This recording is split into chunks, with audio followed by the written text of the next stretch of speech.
Àwọn gbajúmọ̀ olóṣèlú méjì ni ààrẹ tẹ́lẹ̀ lórílẹ̀‐èdè yìí tó tún jẹ́ olùdíje fún ipò ààrẹ lábẹ́ ẹgbẹ́ òṣèlú People's Democratic Party lọ́dún tó kọjá, ìyún Alhaji Atiku Abubakar àti gómìnà tẹ́lẹ̀ ní ìpínlẹ̀ Anambra tó jẹ́ olùdíje fún ipò ààrẹ lábẹ́ ẹgbẹ́ òṣèlú Labour Party nínú ètò ìdìbò ààrẹ ọdún tó kọjá,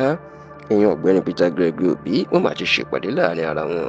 tó sì jẹ́ pé àṣírí tó tú sí tẹlifíṣàn Yorùbá Tòótọ́ lọ́wọ́ ni pé àwọn méjèèjì ti ń ronú, wọ́n sì ti ń gbèrò pé àwọn yóò fi ẹgbẹ́ òṣèlú PDP àti Labour Party sílẹ̀ tí wọn yóò lọ dá ẹgbẹ́ òṣèlú tuntun sílẹ̀ láti lè jọ gbéná wojú ààrẹ Bọ́lá Ahmed Tinubu ní ọdún 2027. Kódà gbọ́ pé àwọn méjèèjì wọn yóò tún ríra lọ́jọ́ àbámẹ́ta tí í ṣe ọjọ́ sátidé ọ̀sẹ̀ tá a wà yìí, tí í ṣe ọjọ́ tó gbẹ̀yìn oṣù kọkànlá tá a wà yìí, ìyún November 30, 2024 ní ìlú Yola, ìyún ní ìpínlẹ̀ Adamawa. Ẹ rántí wípé bó tilẹ̀ jẹ́ pé ọ̀tọ̀ọ̀tọ̀ làwọn méjèèjì díje du ipò ààrẹ lọ́dún tó kọjá, ṣùgbọ́n tó jẹ́ pé ọmọlẹ́yìn Àtíkù ní Peter Obi jẹ́ tó sì súnmọ́ra wọn. Kódà yàtọ̀ sí pé Peter Obi ló ṣe igbákejì Àtíkù nínú ètò ìdìbò ọdún 2019, níṣẹ́ ló jẹ́ pé látìgbà tí ètò ìdìbò ọdún tó kọjá tó ti ṣẹlẹ̀, àwọn méjèèjì máa ń sọ̀rọ̀ ara wọn dáadáa ní tó sì ń ríra. Ṣá àwọn tó súnmọ́ Àtíkù àti Peter Obi wọ́n fàṣírí pamọ́ sí tẹlifíṣàn Yorùbá Tòótọ́ lọ́wọ́ pé láti ìbẹ̀rẹ̀ ọdún yìí ni làwọn méjèèjì iná ti ń ríra tó sì ń sọ̀rọ̀ dáadáa o, tó sì ń ṣèpàdé ìkọ̀kọ̀ pàápàá lórí ètò ìdìbò ààrẹ ọdún 2027 tó ń bọ̀. A gbọ́ pé nígbà tí àwọn méjèèjì tí wọ́n rí ohun tó ń lọ́nu ẹgbẹ́ òṣèlú wọn, tọ́nà sì ni wọ́n mọ̀ pé ààrẹ Bọ́lá Tinubu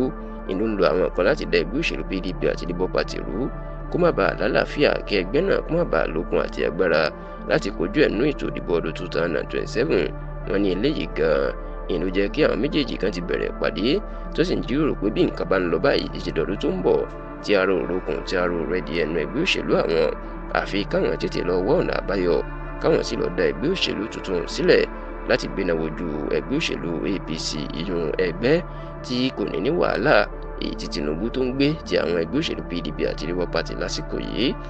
Tẹlifíṣàn Yorùbá Tòótọ́ gbọ́ pé àwọn méjèèjì wọ́n ti ṣèpàdé lórí ọ̀rọ̀ ẹgbẹ́ òṣèlú yìí o, ṣùgbọ́n wọn ò tí ì fẹ́nu ẹ̀ kù, wọn sì ti fi ẹnu ẹ̀ jóná níbì kan. Ṣùgbọ́n a gbọ́ pé lọ́jọ́ àbámẹ́ta yọ ọjọ́ sátidé tá a wà yìí, àwọn méjèèjì yóò tún pàdé o, tí wọn yóò sì túbọ̀ sọ̀rọ̀ lórí àjọṣọ wọn lórí ọ̀rọ̀ ẹgbẹ́ òṣèlú tuntun. Ǹjẹ́ níbo ni Peter Obi àti Àtíkù yóò ti pàdé? Níbi ètò tí àwọn iléèwé American University of Nigeria tí Àtíkù jẹ́ olùdásílẹ̀, èyí tí wọ́n fẹ́ ṣe ní ọjọ́ àbámẹ́ta ní ìlú Yola ní ìpínlẹ̀ Adamawa,